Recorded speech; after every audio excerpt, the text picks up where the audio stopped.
प्रभूची स्तुती असो, प्रभूच्या नावाला धन्यवाद द्या। आपण प्रभूच्या वचनाकडे जाण्यापर अगोदर आपण परमेश्वराचं सहाय्य घेऊया।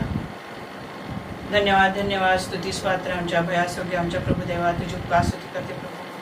आजच्या दिवसाबद्दल मी प्रभू तुझ्या नावाला धन्यवाद देते। प्रभू किती महान आणि चांगला देव आहेस। आमच्या रोजच्या दिवसामध्ये तेव्हा तू आम्हाला चालवत आहेस, आम्हाला सर्व गोष्टी पुरवत आहेस, मग तुझं उपकार मानते प्रभू।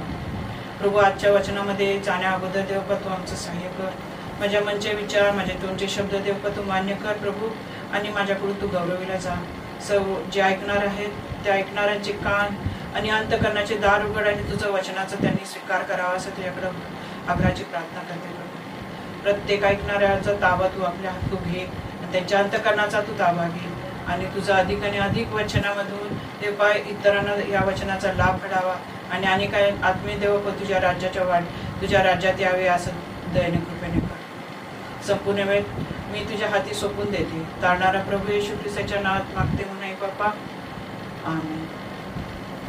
आपण पवित्र शास्त्र आपण सर्वजण वाचतो नाही का, उत्पत्तीपासून ते शेवटचा अध्याय नवीन कराराचा प्रगटीकरण, ह्यामध्ये परमेश्वराने खूप वेळा असे शब्द वापरलेले आहेत की तुम्ही घाबरू नका।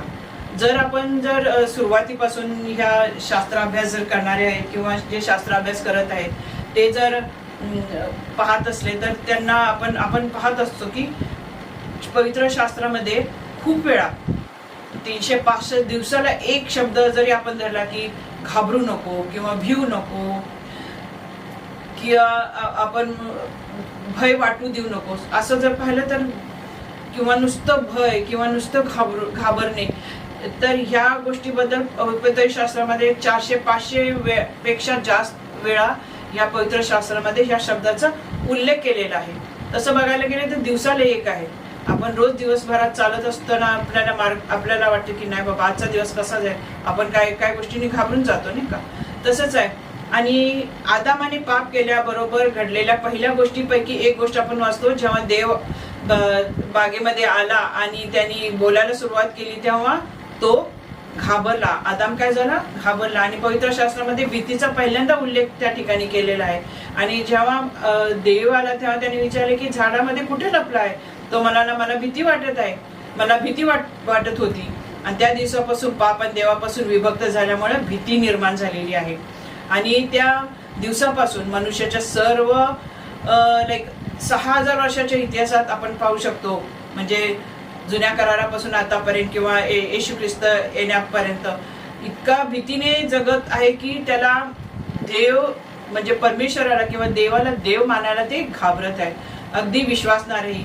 आज आपण पाहू शकतो किती जगामध्ये कितीतरी लोक आहेत की त्यांनी देवाचा स्वीकार केलेला नाही, येशू ख्रिस्ताचा स्वीकार केला नाही, ते घाबरत आहेत म्हणून त्यांनी देवाचा स्वीकार केलेला नाहीये। जे येशूने लोकांना सांगितलं की तुम्ही पाप करू नका, किंवा लोकांना अनेक वेळा म्हणाला की तुम्ही घाबरू नका, भिवू नका, मारू नका, आणि तोच देव म्हणाला भिवू नका। मग आपण भिवू नका किंवा घाबरू नका असं जेव्हा आपल्याला देव म्हणतो किंवा येशू ख्रिस्त म्हणतो तेव्हा आपल्याला वाटतं देवाने आपल्याला ही सूचना दिलेली आहे की आज्ञा दिलेली आहे। शाळेमध्ये असतं ना, लिहिलेलं असतं ह्या सूचना मुलांना असतात की अमुक अमुक करू नका, ह्या गोष्टी करा, अशा सगळ्या सूचना शाळेमध्ये फळावर लिहिलेल्या असतात। तसंच येशू ख्रिस्तान किंवा आपल्याला देवानी पण हे लिहिलेलं आहे, पण ही सूचना नसून काय आहे, ही आज्ञा आहे। परमेश्वराने आपल्याला दिलेली एक आज्ञा आहे, घाबरू नका, ही एक आज्ञा आहे। आणि ही आज्ञा आहे जी बहुतेक विश्वासणारे काय करतात, अवज्ञा करतात, पाळत नाहीत। जेव्हा ते अवज्ञा करतात त्यांना त्याबद्दल दोषी वाटत नाही। आणि ज्यांना आपण पाहतो एखाद्याने खून केला आणि त्याने इथ्या आदेशाचं उल्लंघन केलं तर त्याला काय होती, त्याबद्दल दोषी ठरवलं जातं। किंवा एखाद्याने व्यभिचार केला आणि त्या आज्ञेचं उल्लंघन केलं तर त्याला काय बद्दल दोषी ठरवलं जातं। परंतु जेव्हा भिवू नको असं म्हणत येशूच्या आज्ञेचं उल्लंघन करतात तेव्हा त्यांना दोषी ठरवले जात नाही। सर्व भीती विश्वासाच्या अभावामुळे आहे। ज्यांच्यामध्ये विश्वासाची कमतरता आहे त्यांना काय असते, ही भीती असते। जेव्हा भीती मनात येते तेव्हा तुम्हाला माहित असो किंवा नसो विश्वास निघून जातो भीती आली की। श्रद्धा आणि भीती एकाच हृदयात राहू शकत नाही. जेव्हा विश्वास येतो तेव्हा भीती निघून जाते. जेव्हा आपण देवावर विश्वास ठेवतो तेव्हा भीती निघून जाते. हा एक मार्ग आहे की तुम्हाला आणि मला माहित आहे की विश्वास, परमेश्वराच्या वर विश्वास ठेवणं किंवा विश्वास आपल्या अंतःकरणात आत आला की आपल्या मधली भीती निघून जाते. जुन्या करारात या शब्दांनी सुरुवात होते. आदाम म्हणतो मला भीती वाटते. नवीन कराराची सुरुवात देखील अशाच शब्दांनी होते. आपण पाहूया की नवीन करारामध्ये जखर्या आहे आणि त्याच्या कथेनं किंवा त्याच्या गोष्टीनं नवीन कराराची सुरुवात होते. तेव्हा देवदूत जो बाप्तिस्मा करणारा योहानाचा बाप जकर्या याला प्रगट होता, म्हणतो भिवू नको. आणि मग देवदूत मेरीला दिसतो तेव्हा म्हणतो भिवू नकोस. आणि मग देवदूत योसेफाला देखील दिसतो, त्यामध्ये काय म्हणतो, योसेफाला देखील म्हणतो काय म्हणतो, भिवू नको. मग देवदूत लुकामध्ये किंवा दुसऱ्या अध्यायामध्ये म्हणतो मेंढरांना लक्ष ठेवणारे मेंढपाळ असतात, त्यांना म्हणतात भिवू नको. अशा प्रकारे नवीन कराराची सुरुवात होते. नवीन कराराच्या सुरुवात वारंवार या वाक्याने होते. काय होते, भिवू नको, घाबरू नको. आणि येशू आयुष्यावर आपल्या शिष्यांना सांगत राहिला की भिवू नका, तो मी आहे, मी येथे आहे. आणि माझा विश्वास आहे की आपण अशा दिवसात जगत आहे जेव्हा आपल्याला येशूकडून ते शब्द ऐकण्याची आवश्यकता असते, जेव्हा आपले हृदय या गोष्टी मनावर घेत नाही. पण लुकाच्या 21व्या अध्यायामध्ये शेवटल्या दिवसात काय म्हटलं आहे आपण याचा विचार करूया. जगावर येणाऱ्या गोष्टीची भीती आणि अपेक्षा यामुळं माणसांची अंतःकरणे कठीण झालेली आहेत, बेहोश झालेली आहेत. आणि या सर्व गोष्टीचा विचार करा, ज्या गोष्टी जगात घडत आहेत. येशू आपल्या शिष्यांना म्हणा, जेव्हा या गोष्टी घडू लागतात, जेव्हा लोकांची अंतःकरणे भीतीने भरतात किंवा भीती त्यांच्या अंतःकरणात येते, तेव्हा अशा गोष्टी घडू लागतात. आपण हे पाहू शकतो 28व्या वचनामध्ये लुकाच्या.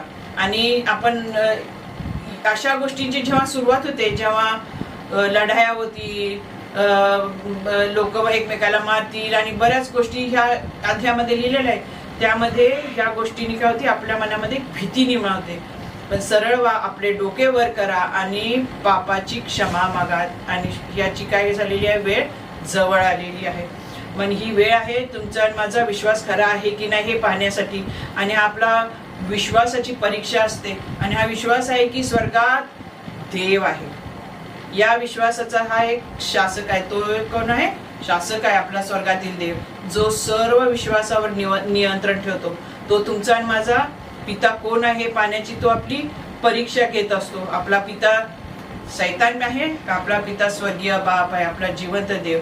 आणि ह्या भीतीच्या क्षेत्रात आपल्याला विश्वासाची पुढच्या काळात परीक्षा होणार आहे. आणि हा पुढच्या भविष्य काळात आपल्या विश्वासाची परीक्षा होणार आहे. आणि विश्वासणाऱ्यांच्या मनात इतकी भीती आहे का, आता आपण समजू शकतो की अविश्वासांच्या मनात भीती का आहे, कारण त्यांच्या देवाशी कोणताही जीवन संबंध नाही. जे अविश्वासूंच्या मनात जी भीती असते का, कारण त्यांचा देवाशी कोणताही संबंध नसतो, जिवंत संबंध नाही आहे. ते देवाला पिता म्हणून ओळखत नाहीत. पण श्रद्धावानांच्या हृदयात आहे का. जेव्हा येशूने असे शब्द मत्तेच्या 10व्या आणि 28 मध्ये म्हटलेले आहे, जे शरीराला वधतात पण आत्म्याचा वध करू शकत नाहीत त्यांना भिवू नका. काय म्हणतो, जे शरीराला वधतात पण आत्म्याचा वध करू शकत नाही त्यांना भिवू नका. तर त्यापेक्षा आत्म्याला आणि शरीराला जो मारू शकतो व नरकात टाकू शकतो त्यास भिवू नकोस. त्याने विरोधाभास 2 भीती ठेवल्या आहेत. एक म्हणजे माणसाचं भय आणि दुसरं म्हणजे देवाचं भय. तो म्हणतो माणसाला घाबरू नको पण देवाला घाबरा. पण तो म्हणतो 2 चिमण्या एका पैशाला विकल्या नाही तर तुम्ही पित्याच्या इच्छेशिवाय काही जमिनीवर पडणार नाही. म्हणून घाबरू नका. पुन्हा पुन्हा आणि पुन्हा सांगत आहे तो काय, घाबरू नका. 2 चिमण्या किती किमतीला विकल्या जातात, 1 दमडीला. एका चिमणीची किंमत काय आहे, 1 अर्धी दमडी. आपण पाहू शकतो लुकाच्या अध्यायाच्या 12व्या अध्यायात आणि 6व्या वचनामध्ये लिहिलेलं आहे की येशू म्हणाला 5 चिमण्या 2 पैशाने विकल्या जात नाहीत का, तेही तुमच्या पित्याला कळाल्याशिवाय जमिनीवर पडत नाही. ती निरोपी चिमणी जिला पक्षी विकणारे बिनकामाच्या आत टाकतात आणि तुमच्या पित्याला कळाल्याशिवाय ते जमिनीवर देखील पडत नाही. आणि तेथेच तो म्हणतो काय, भिवू नको. पित्याच्या इच्छेशिवाय, आपल्या जिवंत देव, जिवंत पिता जो आहे आपला, त्याच्या इच्छेशिवाय कोणतीही गोष्ट ह्या जगात घडत नाही. त्यासाठी तुम्हाला सांगितलेलं आहे पूर्णपणे विश्वास त्याच्यावर टाका, आणि भिवू नका. 2 भीती दिलेल्या आहेत, एक माणसाची भीती आणि एक देवाची भीती. देवाला भिवून वागा, की त्याच्या आज्ञा पाळा, त्याला ज्या चांगल्या गोष्टी वाटतात त्यांनी सांगितलेल्या आहेत त्या तुम्ही करा. भीती आणि चिंता ही अशी शस्त्र आहेत ज्यामध्ये सैतान आपल्याला आध्यात्मिक वाढीमध्ये प्रवेश करतो आणि देव त्याच्या राज्याच्या साठी आपल्या वागण्यात, आपल्या रोजच्या कामामध्ये तो काय करतो? अडथळा आणतो. कोण आणतो अडथळा? सैतान. आध्यात्मिक वाढीमध्ये जेव्हा आपण प्रवेश करतो तो सैतान आडकाठी आणतो आणि तो काय करतो? आपल्या मनामध्ये भीती घालतो. यासाठी आपल्या ख्रिस्ती जीवनात आपण जर प्रगती करायची असेल तर आपण रोज पवित्र शास्त्र वाचलं पाहिजे. त्यामधून आपल्याला परमेश्वर काय बोलत आहे हे आपल्याला समजलं पाहिजे. त्याचा अभ्यास केला पाहिजे, प्रार्थना केली पाहिजे, उपवास केले पाहिजे, आत्म्याने भरलेलं पाहिजे. भीती, चिंता या गोष्टीला समोर जाण्यास आपल्याला मग भीती वाटणार नाही. यशाच्या 8व्या अध्यायात आणि 12व्या शेवटच्या भागात असं म्हटलंय की त्यांना ज्याची भीती वाटते किंवा त्याची भीती बाळगू नका, याबद्दल तुम्ही घाबरू नका. जगातील लोकांना त्याची भीती वाटते किंवा ज्याची भीती वाटते त्याबद्दल आम्ही घाबरू नये. त्यांना कशाची भीती वाटते? सेनाधीश परमेश्वर. त्यास पवित्र घोषित करून तुम्ही त्याचा सन्मान करा, तुम्ही त्याचे भय धरा. तो जसा पवित्र आहे की तुम्हाला त्याचा धाक वाटावा. पवित्र शास्त्रामध्ये या 2 वचनांचं अतिशय सुंदर वर्णन केलं आहे. ते म्हणतं की जर तुम्ही देवाचे भय बाळगत असाल तर तुम्हाला कशाचीही भीती बाळगण्याची गरज नाही. काय केलं पाहिजे? देवाचे भय बाळगलं पाहिजे. म्हणजे तुम्ही देवाच्या आज्ञा पाळायला पाहिजे. ज्या तुम्ही आज्ञा मोडल्या तर देव आपल्याला काय करेल याची भीती वाटली पाहिजे आपल्याला. नाही बाबा, देव आपल्याला शिक्षा करेल, आपल्याला क्षमा करणार नाही. यासाठी तुमच्या मनामध्ये देवाचं भय असलं पाहिजे आणि कशाची भीती बाळगायची गरज नाही. कारण तो काय आहे त्याच्यावर आपण पूर्णपणे विश्वास ठेवतो. जर तुम्ही देवाचे भय बाळगत असाल आणि तुम्हाला कशाची भीती बाळगायची गरज नाही आणि त्या वचनाने आपल्या आयुष्याला काय आशीर्वाद दिलेला आहे आणि आयुष्य आपलं बदललं आहे. इतर भीतीपासून मुक्त होण्याचा एकच मार्ग म्हणजे देवाचं भय. कशाचं भय? देवाचं भय, परमेश्वराचं भय. जेव्हा तुम्ही देवाला पुरेसे घाबरत नाही तेव्हा आपल्याला इतर सर्व भीत असतात. आपल्याला समाजाची भीती असते, आपल्याला आजारपणाची भीती असते, आपल्याला मृत्यूची भीती वाटत असते, भविष्यात काय होईल याची भीती वाटत असते, आपल्या मुलांचं काय होईल काय नाही होईल ह्याची भीती वाटत असते, आपलं जीवन, आपला पैसा अडका, आपली प्रॉपर्टीचं काय होईल आपल्यानंतर याची भीती असते. जग ह्या भीतीने जगत असतं कारण त्यांच्या जीवनात देवाचं भय नसतं. आणि जर आपण हे ओळखले की आपण देवाला पुरेसे घाबरत नाही कारण आपल्याला त्या सगळ्या इतर भीती असतात तर आपल्याला ही बाब अगदी गांभीर्याने घेतली पाहिजे. आपल्याला बरेच जणांना वाटते की आपण देवाला खूप घाबरतो परंतु त्याद्वारे आपल्याला देवाची भीतीची परीक्षा घ्या. आणि जर तुम्हाला देवाचं भय असेल तर तुम्हाला कशाचीही भीतीची गरज नाही. मग इतर गोष्टींना आपण का घाबरतो? कदाचित आपण स्वतःला फसवत आहोत काय की देवाला घाबरतो म्हणून. देवाचे हे भय हे 2 प्रकारचं असते. एक म्हणजे देव मला दुखू शकतो ही भीती असते आणि दुसरी म्हणजे मी देवाला दुखू शकतो ही भीती. आणि या दोन्ही भीतीमध्ये खूप फरक आहे. जगातील बहुतेक लोकांना भीती असते की देव त्यांना त्रास देईल परंतु येशू खऱ्या शिष्याला अशी भीती नसते आणि देव त्याला त्रास देत नाही. तो या भीतीने जगतो की त्याने केलेल्या एखाद्या गोष्टीने तो काहीतरी बोलून काहीतरी कोणत्या तरी वृत्तीनं किंवा हेतूनं देवाचं मन दुखवलं जाईल ह्या भीतीनं तो देवाला दुखू शकतो. तो या भीतीमध्ये जगतो आणि तो त्या भीतीमध्ये जगतो म्हणून तो इतर भीतीपासून मुक्त झाला आहे. आणि पवित्र शास्त्र म्हणते की आपल्यावर देव आपल्यावर काय करतो? प्रेम करतो. जसे त्याने येशूवर प्रेम केले. येशू हे आमचं काय एक मोठं उदाहरण आहे. आपण त्याच्यावर पूर्णपणे अवलंबून असलं पाहिजे आणि आपण कसल्याही जगिक गोष्टीला कोणत्याही गोष्टीला आपण भीता कामा नये तर आपला पूर्णपणे आपण परमेश्वरावर अवलंबून असलं पाहिजे. त्याची भीती आपल्या मनात असली पाहिजे आणि आपण आपलं जीवन जगलं पाहिजे. येशूच्या जीवनात प्रभूचं भय कसे होते ते आपल्याला सांगतं. यशाच्या 11व्या अध्यायामध्ये आणि 2ऱ्या वचनामध्ये असं लिहिलेलं आहे की 7 पट पवित्र आत्म्याबद्दल बोलत आहे. प्रगटीकरणाच्या पुस्तकात आपण देवाच्या 7 आत्म्यांबद्दल वाचतो. 7 अग्नीचे दिवे, 7 पट पवित्र आत्म्याचे प्रतीक, 7 गुणासह एक पवित्र आत्मा किंवा प्रगटीकरणात काय नमूद केले आहे हे तर स्पष्ट केले आहे. आणि यशाचे 11 आणि 11व्या अध्यायात आणि 2ऱ्या वचनात असं लिहिलेले परमेश्वराचा आत्मा बुद्धी, समज, परिषद किंवा सामर्थ्य, ज्ञान आणि परमेश्वराचे भय, आणि तेच आत्मा आहे. परमेश्वरा भयाचा आत्मा, बुद्धीचा आत्मा, समंजसपणाचा आत्मा, सामर्थ्याचा आत्मा, ज्ञानाचा आत्मा, हे सगळे परमेश्वराचे आत्मे आहेत. आणि त्या परमेश्वराचा भय पण आहे. त्यामध्ये परमेश्वराचा आपण भय आहे, परमेश्वराच्या भीतीचा आत्मा. जेव्हा मनुष्य पवित्र आत्म्याने भरलेला असतो तेव्हा त्याच्या जीवनात परमेश्वराचं भय वाढतं. आणि माझ्या जीवनात किंवा तुमच्या जीवनात पवित्र आत्म्याची खरी परिपूर्णता हवी असेल तर जी माझ्यामध्ये प्रभूचे अखंड भय आणते. कारण ते इथे येशूबद्दल असं म्हणते की प्रभूचा आत्मा किंवा त्याचा आत्मा परमेश्वराचं भय याच्यावर विसंबून राहील. आपण सतत कशावर विसंबून राहिलं पाहिजे? परमेश्वरावर, त्याच्या आत्म्यावर आणि परमेश्वराचं भय, त्याच्या भयावर आपण विसंबून राहिलं पाहिजे. येशूच्या संपूर्ण आयुष्यात कोणता आत्मा त्याच्यावर विसरला हे तुम्हाला माहित आहे का? परमेश्वराचा भीतीचा आत्मा. आणि तो तेथे म्हणतो की आत्मा परमेश्वराच्या भीतीने त्याला आनंदित करील, परमेश्वराचे भय त्याला त्वरित सुगंधित करेल. हा किती सुंदर वचन आहे ना. परमेश्वराचे भय त्याला त्वरित सुगंधित करेल आणि परमेश्वराच्या भीतीने त्याला आनंदित करेल. यासाठी परमेश्वराचं भय आपल्या जीवनात सतत असलं पाहिजे. पण तरी या ठिकाणी काय म्हणतो देवा? तुम्ही घाबरू नका, मी सतत तुमच्या बरोबर आहे. कुठपर्यंत आहे सोबत? तुम्ही घाबरू नका, या युगाच्या समाप्तीपर्यंत मी सतत तुमच्या सोबत आहे. यासाठी तुम्ही आणि मी घाबरलं नाही पाहिजे. जेव्हा पवित्र आत्मा येतो आणि एखाद्या व्यक्तीला पूर्णपणे तो भरतो तेव्हा त्याला प्रभूच्या भीतीने सुगंधित करेल. आयुष्यात जेव्हा तो त्या रस्त्याच्या एका फाट्यावर येतो आणि तो म्हणतो की प्रभू आता मी काय करू? माझ्यासाठी हे करणं योग्य आहे की माझ्यासाठी ते योग्य आहे? हे योग्य आहे का ते योग्य आहे?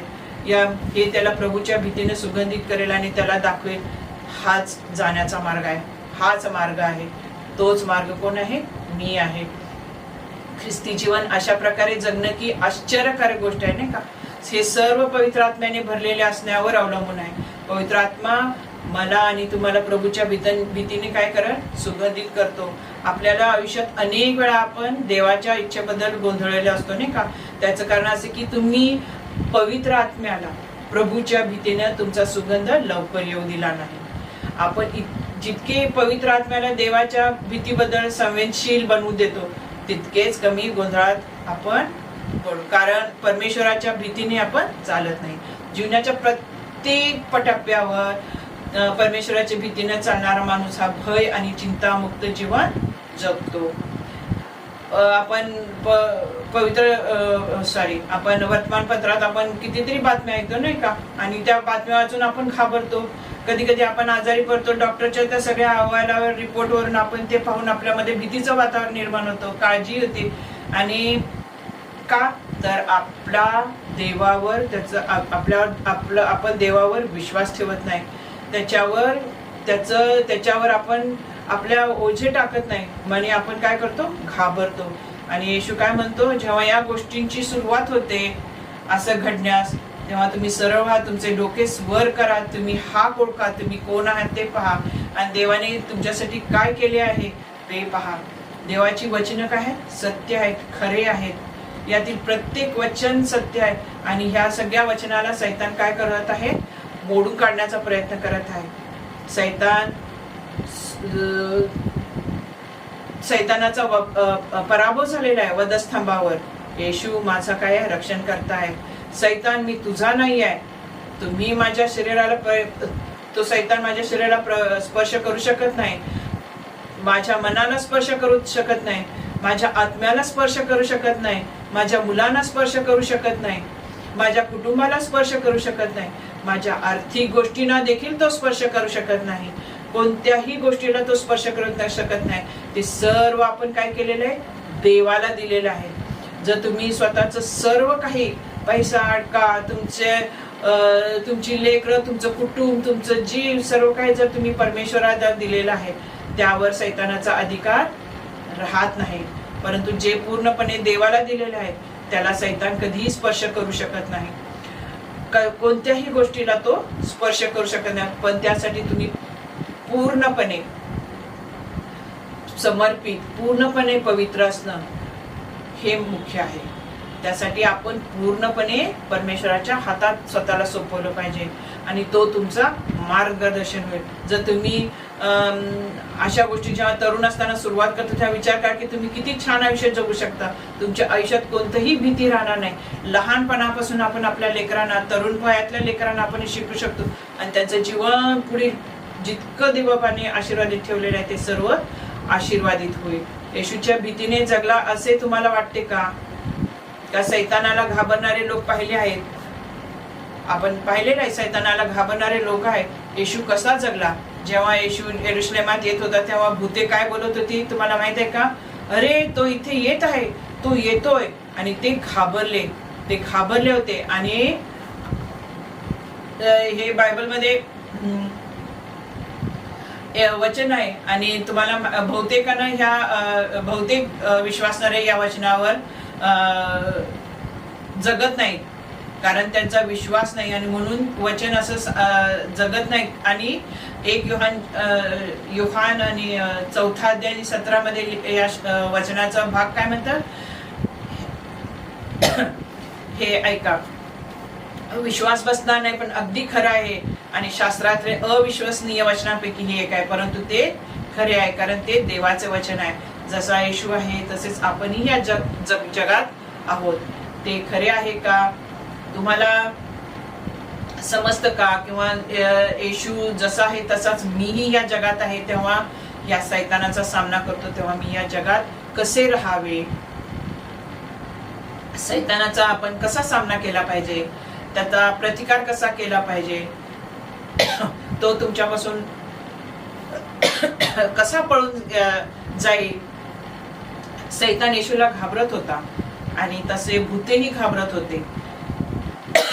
आणि म्हणूनच आम्ही येशू ख्रिस्ताच्या नावाने आलो आहोत आणि आपण सैतानावर विजय मिळवलेला आहे आणि येशू ख्रिस्ताने ह्या सर्वावर विजय मिळवलेला आहे आणि त्यामुळे आपण त्याची काय आहोत? लेकरं आहोत. आपण जेव्हा त्याच्यावर विश्वास ठेवतो तेव्हा